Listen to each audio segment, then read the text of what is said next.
Class 10th maths में आज हम लोग पढ़ेंगे एक्सरसाइज 7.2 का 7.2 का क्वेश्चन नंबर देखेंगे। कौन सा क्वेश्चन नंबर देखते हैं? आज का चौथा क्वेश्चन 4 नंबर। क्या कह रहा है? कह रहा है बिंदुओं -3, 10 और 6, -8 को जोड़ने वाले रेखाखंड का बिंदु -1, 6 किस अनुपात में विभाजित करता है। कहने का मतलब बिंदु है, एक बिंदु है, क्या कह रहा है? -3, 0, -3, 10। मान लीजिए इस बिंदु को हम ये मान लेते हैं। एक दूसरा बिंदु है 6, -8, इसको इस बिंदु में मान लेते हैं। कह रहा है इनको जोड़ने वाला एक रेखाखंड कह रहा है, तो इनको जोड़ दीजिएगा, मिला दीजिएगा। मैंने मिला दिया, ये एक रेखाखंड है। इस रेखाखंड का बिंदु, इस रेखाखंड का कोई बिंदु है, यहां पर मान लीजिएगा P बिंदु है। क्या? P। इसके निर्देशांक है -1, 6। कह रहा है ये जो P बिंदु मैंने माना है, ये किस अनुपात में विभाजित करता है। तो ऐसी कंडीशन में आप सब लोग सोल्यूशन में मानेंगे तो क्या मानेंगे? तो समझिए, देखेंगे माना बिंदु -1, 6 बिंदुओं बिंदुओं कौन माइनस बिंदुओं -3, 10 व 6, -8 को के अनुपात 1 के अनुपात में क्या करता है? विभाजित करता है। विभाजित करता है। तो जब भी अनुपात माना जाएगा, याद रखना, तो सदैव और सदैव के अनुपात 1। जब आपको अनुपात निकालना हो, अगर आप m अनुपात n मान लेंगे तो थोड़ा सा कैलकुलेशन जटिल हो जाएगा, पर k अनुपात 1 मान लेंगे तो समझिएगा इस क्वेश्चन में कोई भी जटिलता नहीं रहेगी। अब सूत्र वही लगा दीजिएगा जो क्वेश्चन नंबर मैंने 1 में लगा, 2 में लगाया था और क्वेश्चन नंबर 3 में लगाया था। एक सूत्र यहाँ पर हम लोगों ने क्या देखा था? सूत्र होता है ये, देखिए, इसे हम लोग कैपिटल X कहते हैं और इसे कैपिटल Y कहते हैं। तो कैपिटल X बराबर सूत्र मैंने पढ़ाया, बताए हैं आपको। कौन सा? कैपिटल X बराबर, जिसे मैंने बताया था, mx2 + nx1 बटे m + n।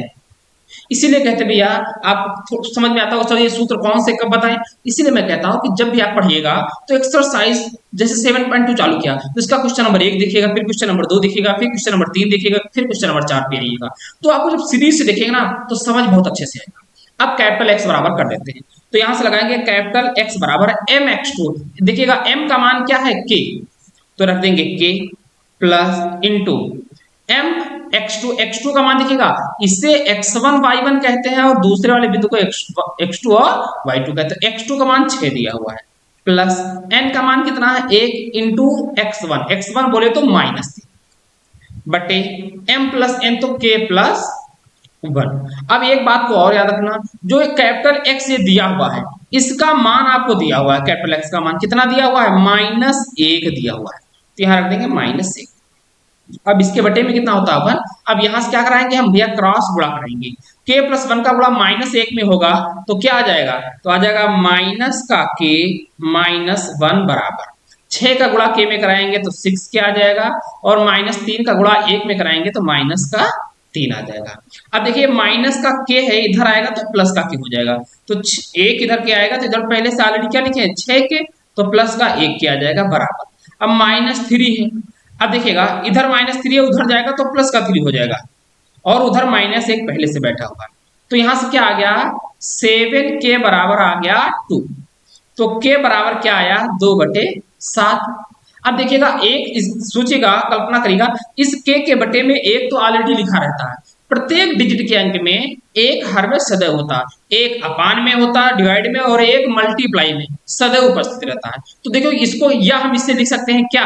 हम लिखेंगे k अनुपात 1, तो इस प्रकार लिखेंगे 2:7। तो निर्देशांक आ गए, अतः p के निर्देशांक क्या निकल आया? अतः 2:3 के अनुपात में क्या करता है?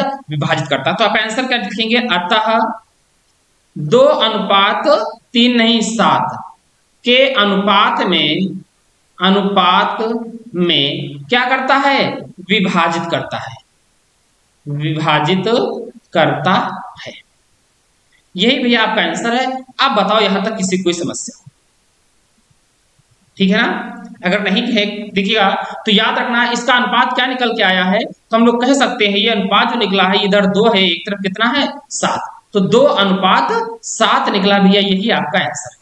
कह रहा था ना किस अनुपात में विभाजित करता है, तो कह देंगे 2:7 के अनुपात में विभाजित करता है। ठीक है ना। देखिएगा यहां तक किसी कोई समस्या नहीं होगी। अगले अगर आपको ये क्लास अच्छी लग रही है वीडियो को लाइक करिएगा, अगर लाइक कर दिया है तो चैनल को सब्सक्राइब कर लीजिएगा, अगर सब्सक्राइब भी कर रखा है तो फिर इस क्लास को अपने दोस्तों तक शेयर करिएगा, इतना जरूर करिएगा। चलिएगा ऐसे हम लोग प्रत्येक दिन निरंतर यहाँ पर क्लास 10th की मैथ्स के साथ साथ मैं आपको क्लास 10th की साइंस की भी क्लास दे रहा हूँ, और इसके साथ क्लास 12th में केमिस्ट्री और मैथ्स की क्लासें लगभग केमिस्ट्री क्लासें मिल रही हैं और मैथ की क्लासें जल्द ही मिलना स्टार्ट हो जाएगी। चलिएगा फिर मिलते हैं अगली क्लास में, तब तक के लिए दोस्तों जय हिंद जय भारत।